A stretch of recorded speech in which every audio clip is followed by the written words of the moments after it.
essayer d'être juste et de ne pas déformer les propos qu'on a eus parce que je remercie tout le monde, c'était riche de débats. La première question, c'était comment trouver un petit peu des nouveaux modèles d'innovation.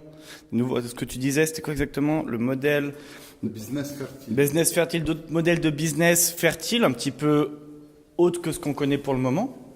J'ai mon téléphone qui sonne en même temps.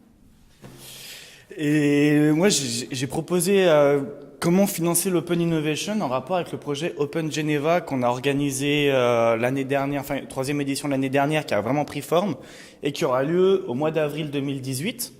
L'idée, c'est de faire un festival de hackathon accompagné de workshops, de conférences, d'ateliers, tout ça dans un esprit gratuit pour les participants, autant que possible, pour que tout le monde puisse venir faire un petit peu sa popote. Mais comment financer ça? Comment accompagner ça?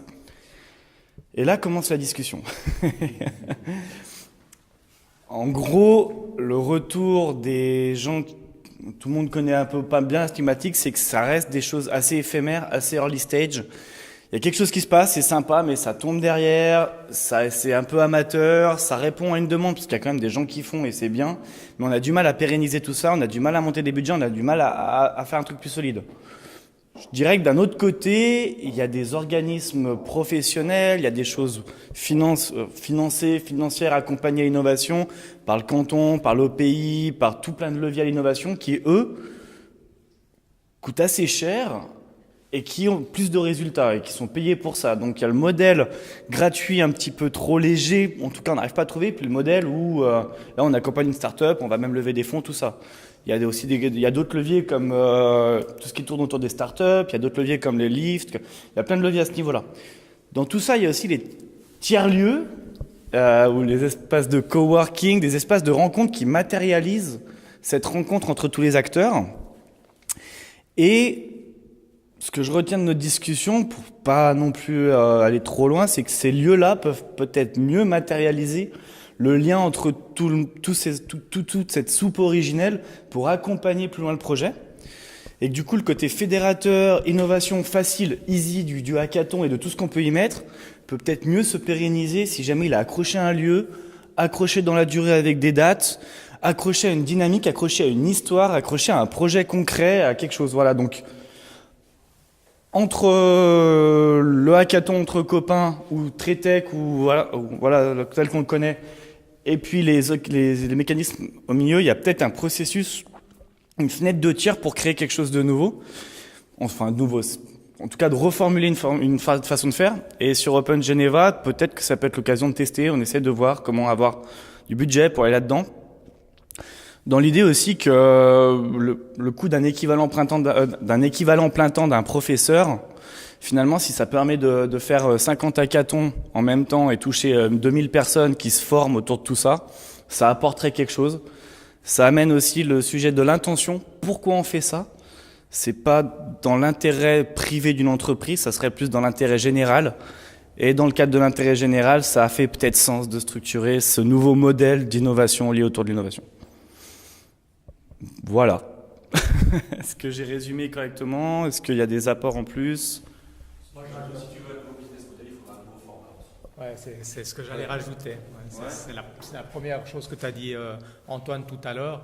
Le hackathon, c'est bien, ça a montré ses vertus, ça a amené des choses intéressantes, ça continuera probablement à le faire. Mais si on va aller plus loin, il faut peut-être inventer autre chose. Et peut-être que ça peut être le sujet du prochain hackathon, notamment. C'est inventons l'étape suivante. C'est vrai que tu avais aussi une bonne réflexion là-dessus, c'est que finalement on reste sur un modèle événementiel où on trouve des sponsors, on trouve un budget, on finance un événement. C'est un paléo du numérique, mais c'est un modèle qu'on connaît et peut-être qu'il y a un hybride entre le paléo festival hackathon, le lift, l'OPI, le fonctionnement d'un Fab Lab, d'un coworking, un truc au milieu de tout ça. Living Lab, comme nous, il y a le hub demain qui va inaugurer le sien. Qui ont monté, de nouveau, c'est un tiers-lieu, quoi. C'est un espace de coworking enrichi, on va dire, avec une intention clairement affirmée autour de l'économie durable, qui va monter son Living Lab, qui va quelque part tangibiliser leur démarche d'innovation et puis qui va amener les projets dans la pérennité ou en tout cas dans la durée autour de cette structure. C'est peut-être ce genre de choses auxquelles il faut beaucoup plus penser, de mon point de vue. Tu me fais penser aussi à une idée intéressante qu'on a soulevée, c'est de dire qu'il y a aussi des gens au chômage qui seraient peut-être contents d'être formés à travers ces mécanismes-là, et que si on prend quelqu'un, encore une fois, un équivalent plein temps de l'ORP qui s'occupe des chômeurs, finalement, s'il s'occupe d'organiser ce genre de choses, si au bout d'un moment on arrive à un chômeur de 55 ans, très qualifié, très compétent, qui rencontre 2 étudiants motivés, qui a des coachs, tout ça, un tiers-lieu, un hackathon, puis que de ce processus-là, on arrive à créer de la valeur et de l'entrepreneuriat, ou encore peut-être même une autre forme, je sais pas. Ouais, ça peut être aussi des leviers, ouais, comme tu disais. Alors, je m'excuse, je vais encore rebondir là-dessus et ça sort un peu du cadre, mais là, on est en train de se projeter dans le système actuel avec tous nos raisonnements. Je pense qu'il faut aussi voir que les choses, elles vont profondément changer au cours des 10-20 prochaines années pour de multiples raisons. Et peut-être qu'il faut aussi se projeter dans ce monde de demain. On parle d'un revenu minimum d'insertion, de choses comme ça. Alors, ça a été refusé en Suisse dernièrement. Mais je pense qu'il faut aussi se mettre dans ce mode-là quand on fait ce type de raisonnement. Parce qu'il faut aussi imaginer les manières de fonctionner dans un monde de demain qui ne sera pas le monde d'aujourd'hui. Thank you. New business for a new world.